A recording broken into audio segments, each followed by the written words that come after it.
मैं सिमरन आप सभी का स्वागत करती हूँ एकलव्य एजुकेशन क्लासेस में। आज हम आपके बात करेंगे इम्यूनो डेफिशिएंसी डिजीज़ के बारे में। ये है आपका क्लास 12th का टॉपिक। इस चैप्टर में बेसिकली आपके एलर्जेंस के बारे में, इम्यून सिस्टम के बारे में और कुछ इम्यूनो डेफिशिएंसी डिजीज़ के बारे में दिया गया है। तो हम जो मेन फोकस रहेगा आज के बेसिकली टॉपिक का इम्यूनो डेफिशिएंसी डिजीज़ में, वो रहेगा एड्स का, which is your acquired immunodeficiency syndrome, and it is caused by HIV, that is human immunodeficiency virus. So जब हम immunodeficiency diseases का मतलब क्या होता है, देखिए हमारा इम्यून सिस्टम जो है इट इज़ मेड कि वो आपके जितने भी फॉरेन रिएजेंट्स हैं या फॉरेन इन्फेक्शियस एजेंट्स हैं उसके अगेंस्ट फाइट कर सके। तो अगर हम इम्यून सिस्टम की बात करते हैं तो आपका इम्यून सिस्टम किन किन कंपोनेंट्स का बना हुआ है। तो जो आपका इम्यून सिस्टम है, सबसे पहले आता है आपका बोन मैरो। बोन मैरो में आपके सारे सेल्स की डेवलपमेंट होती है, including your B cells, T cells. ठीक है, बी सेल्स टी सेल्स को हम लिम्फोसाइट्स भी बोलते हैं। तो B and T cells they are collectively known as lymphocytes. इसके अलावा आपके इम्यून सिस्टम भी दो तरीके से डिवाइडेड है, एक innate and adaptive.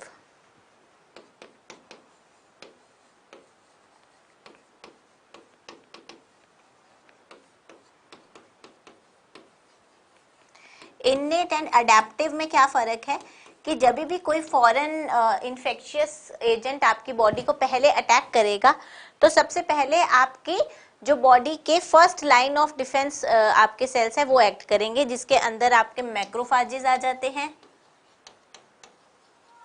Dendritic sales आ जाते हैं एंड नेचुरल किलर सेल्स आ जाते हैं, जिन्हें हम एनके सेल्स भी बोलते हैं। तो ये वाले जो सेल्स है सबसे पहले आपके इन्फेक्शियस एजेंट को फैगोसाइटोस करके किल करने की कोशिश करेंगे। फैगोसाइटोसिस क्या होता है कि जैसे मान लीजिए ये आपका इन्फेक्शियस एजेंट है and this is the cell. तो सेल क्या करेगा, आपके इस जो इन्फेक्शियस एजेंट है इसको अपनी बॉडी के अंदर लेगा और इसको डाइजेस्ट कर देगा।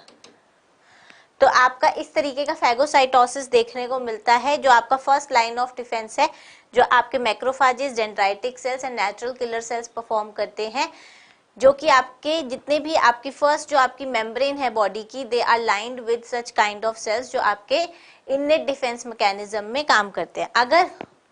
अगर आपका इननेट डिफेंस मैकेनिज्म जो है इनफ नहीं है to fight against the infection, then आपका अडेप्टिव इम्यून रिस्पॉन्स होता है, जिसके अंदर आपके T cell mediated immunity, B and T sales काम करते हैं। तो आपके बी सेल्स और टी सेल्स का काम जो है ये मैं अभी थोड़ी देर में बताती हूँ, बट मैं आपको सबसे पहले ये बताती हूँ कि कौन कौन से ऑर्गन हैं जो बेसिकली आपके इन्वॉल्व है इम्यून सिस्टम में। सबसे पहले मैंने बोन मैरो बताया, जहाँ पे आपके ये सारे सेल्स डेवलप हो रहे हैं। उसके बाद आता है आपका स्प्लीन। स्प्लीन में क्या होता है, आपके जो बी सेल्स हैं, वो जो भी आपका एंटीजन है वो सबसे पहले बी सेल्स से जो मीट करेगा, सबसे पहले बी सेल्स जो उस एंटीजन को आइडेंटिफाई करेगा वो आपका स्प्लीन में ही करेगा। देन आता है आपका थाइमस। थाइमस जो है आपका वो ऑर्गन है जहां पे टी सेल्स की मैच्योरेशन होती है। जो भी आपके टी सेल जो मैच्योर होंगे वो आपके थाइमस में होते हैं। एंड जो आपके बोन मैरो में जो ये सेल्स बनते जरूर हैं बोन मैरो में, लेकिन बी सेल की डेवलपमेंट बोन मैरो में ही होती है, लेकिन टी सेल की जो भी मैच्योरेशन है वो आपकी थाइमस में होती है। तो these are the components of your immune system. Now अब आपके हम आते हैं बी एंड टी सेल्स पे, जो मेन लिम्फोसाइट्स हैं जो आपके इम्यून सिस्टम को बनाते हैं। अब बी सेल का क्या काम होता है, बी सेल जो है जब वो फर्स्ट ऑफ ऑल एंटीजन को देखता है तो वो उसके अगेंस्ट क्या बना लेता है, एंटीबॉडीज। तो बी सेल्स का काम होता है एंटीबॉडी प्रोडक्शन में। वेयर एज टी सेल्स जो होते हैं वो दो तरीके के होते हैं, एक होते हैं आपके CD4, एक होते हैं CD8। नाउ CD4 ये बेसिकली टी सेल के जो सरफेस मार्कर है ये उसके बेसिस पे क्लासिफिकेशन की हुई है। जो टी सेल जिन पे CD4 मार्कर है वो बेसिकली आपके बी सेल को एक्टिवेट करते हैं। जो एक्टिवेटेड आपके बी सेल की एक्टिवेशन में जो हेल्प करते हैं वो CD4 टी सेल्स करते हैं। और CD8 सेल जो है, जो आपका इन्फेक्शियस एजेंट है, उसको टी सेल मीडिएटेड इम्यूनिटी से यानी साइटोटॉक्सिक इफेक्ट जो है वो CD8 positive T cell if करते हैं। दैट इज, इनको हम cytotoxic T cell mediated immunity बोलते हैं।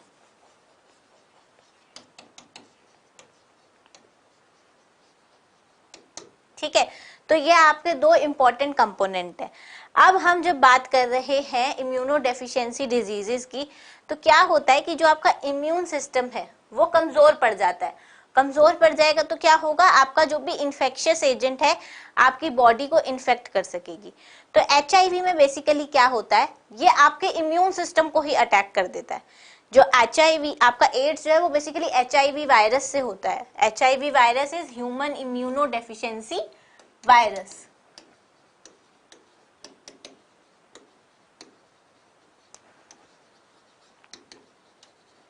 एंड वी ऑल नो कि वायरस के अगेंस्ट आपका हमेशा वायरसेस के अगेंस्ट आपका इम्यून सिस्टम ही काम करता है।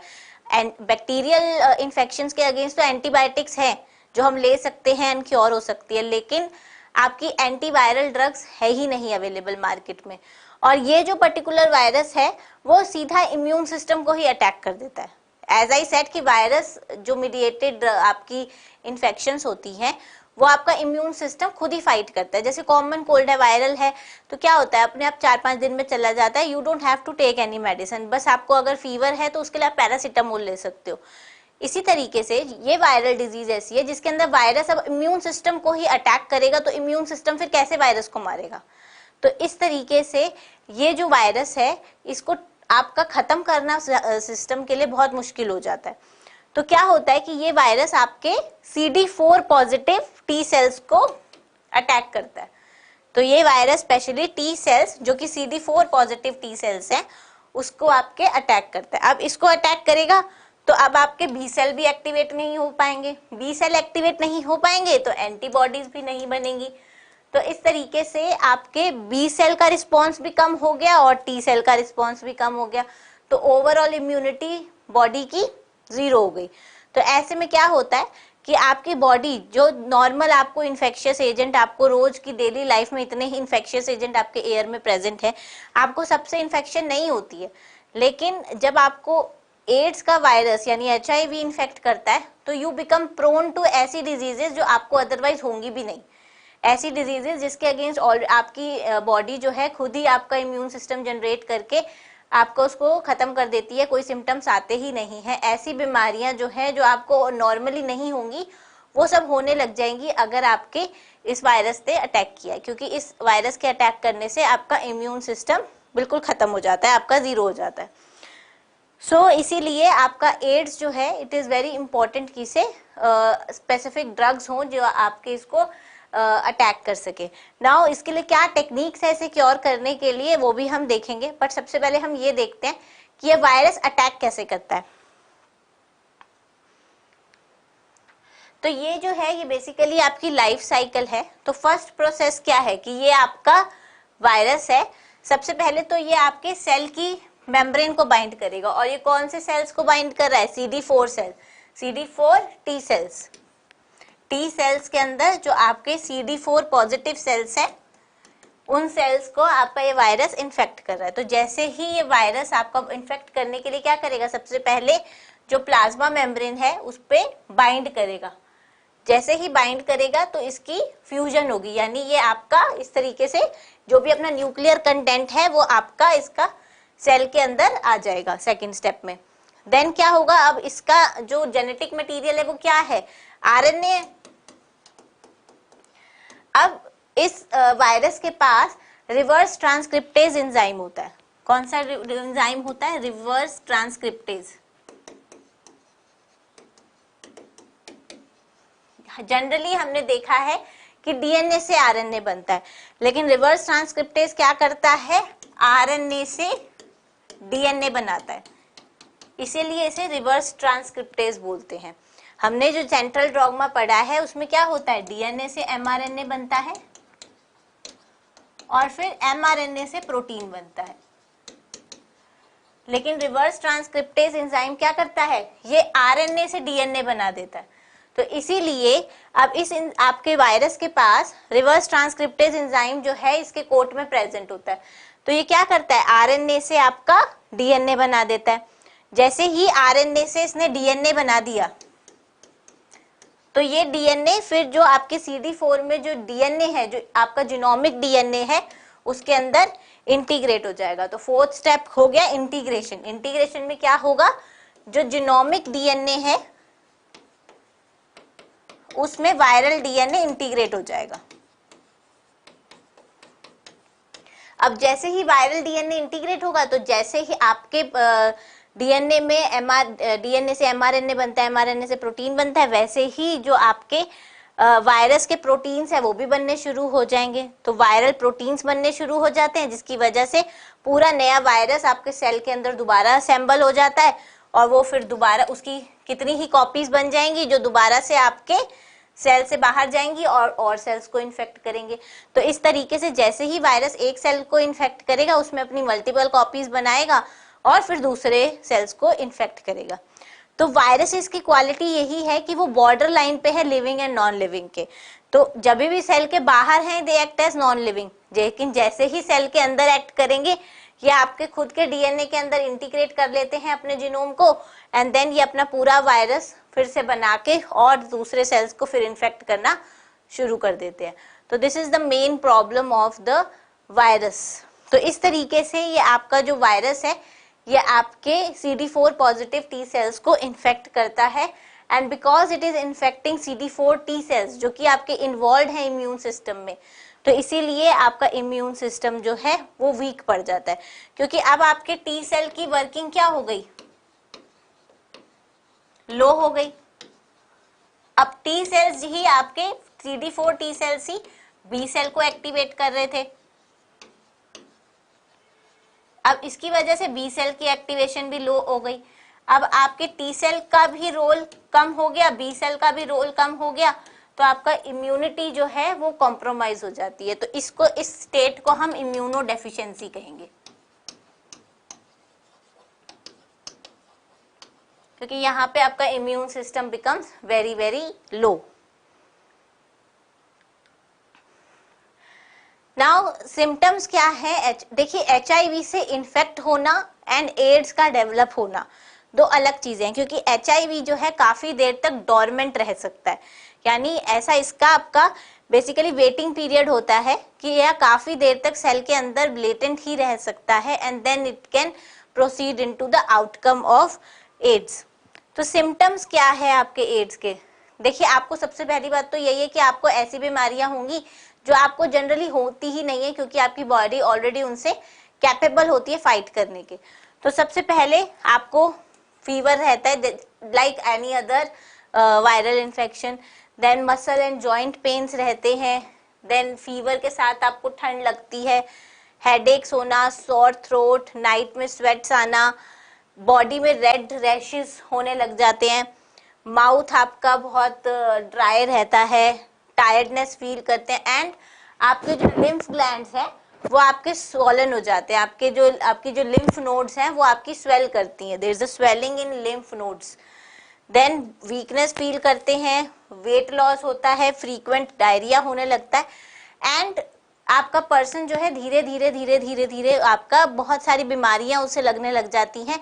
तो इतनी बीमारियां जब लगने लग जाती हैं और इम्यून सिस्टम काम नहीं कर पाता है तो अल्टीमेटली जो पर्सन है वो ज्यादा टाइम तक सरवाइव नहीं कर पाता है। नाउ क्योर क्या है एड्स के लिए। नाउ देखो सबसे पहली बात तो ये है कि आपका एड्स जो है एक वायरल डिजीज है। वायरल डिजीज है तो वायरल डिजीज के लिए कोई एंटीवायरल एजेंट्स तो है नहीं, लेकिन आपके एड्स के लिए because it is a retrovirus, जो एड्स का आपका वायरस है HIV उसको हम रेट्रोवायरस कहते हैं। रेट्रोवायरस इसीलिए कहते हैं क्योंकि इसके पास आपका रिवर्स ट्रांसक्रिप्टेज एंजाइम होता है, जिसकी वजह से ये आपके RNA को डीएनए में कन्वर्ट कर लेता है और ये डीएनए फिर मेन जीनोमिक डीएनए में इंटीग्रेट हो जाता है और आपका पूरा वायरस अपनी सारी प्रोटीन्स बनाने लग जाता है और वो पूरा विरियोइड आपके सेल में से रिलीज होता है। नाउ इसके लिए जो ट्रीटमेंट है जो अभी तक है वो है एंटी रिट्रोवायरल थेरेपी। सो आपके जो ट्रीटमेंट है एड्स के लिए वो basically it is known as ART which is anti retroviral therapy.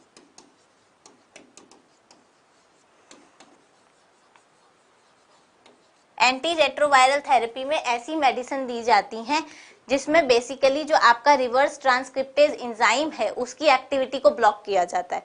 तो अगर रिवर्स ट्रांसक्रिप्टेज की एक्टिविटी को ब्लॉक कर दिया जाएगा तो आरएनए से नया डीएनए नहीं बनेगा और जब वायरस का डीएनए ही नहीं बनेगा तो वो इंटीग्रेट भी नहीं होगा जीनोम में और न्यू विरियोइड्स भी नहीं बनेंगे। तो बेसिकली जो एंटी रिट्रोवायरल थेरेपी है उसके अंदर आपके आरएनए पॉलीमरेज को इनहिबिट, रेट्रोवायरस जो है आपका उसको इनहिबिट किया जाता है तो आरएनए से डीएनए नहीं बनता है। बिकॉज हमारी बॉडी में तो आपका रिवर्स ट्रांसक्रिप्टेज एंजाइम होता नहीं है तो आपका जो स्पेसिफिक ड्रग्स हैं वो सिर्फ आपके वायरस की रिवर्स ट्रांसक्रिप्टेज को ही इनहिबिट करेंगी क्योंकि हमारी बॉडी में तो रिवर्स ट्रांसक्रिप्टेज एंजाइम होता नहीं है।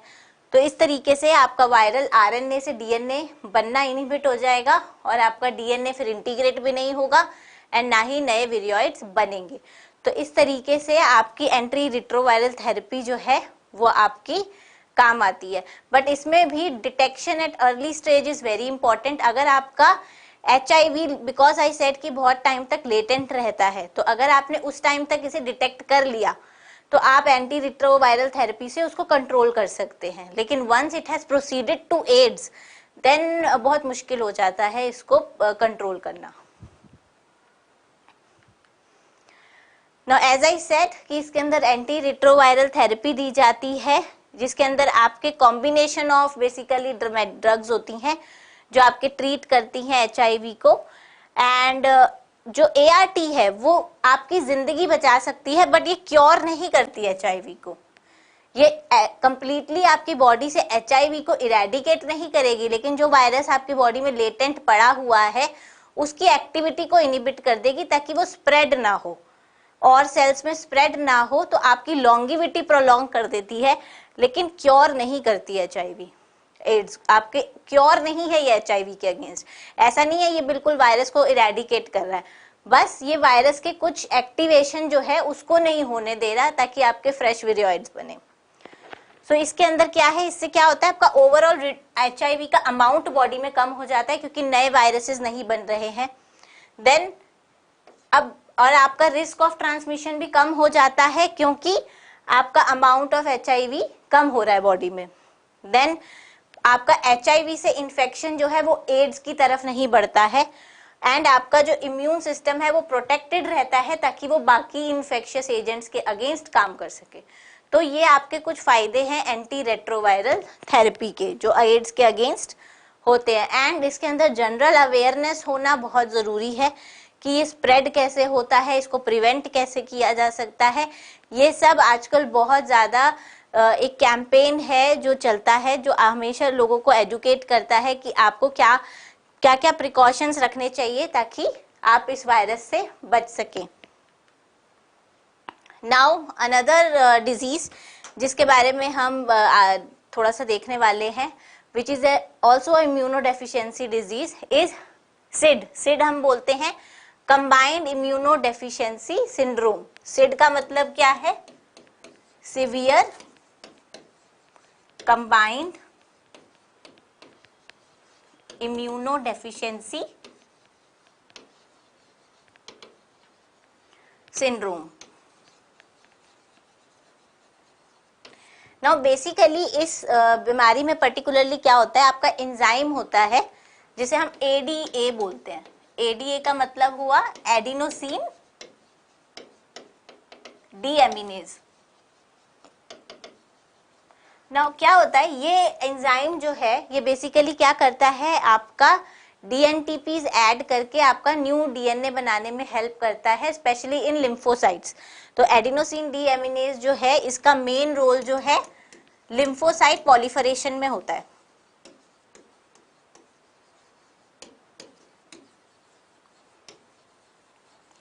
अब जब एडीए जो है इसके अंदर मान लीजिए जेनेटिक कुछ म्यूटेशन हो गई है जिसकी वजह से एडीए जो है आपकी बॉडी में फंक्शनल नहीं है, या ये प्रोटीन कम क्वांटिटी में बन रहा है या म्यूटेटेड फॉर्म में बन रहा है जिसकी वजह से इसकी एक्टिविटी इतनी अच्छी नहीं है, तो क्या होगा, आपके लिम्फोसाइट की पॉलीफरेशन नहीं हो पाएगी।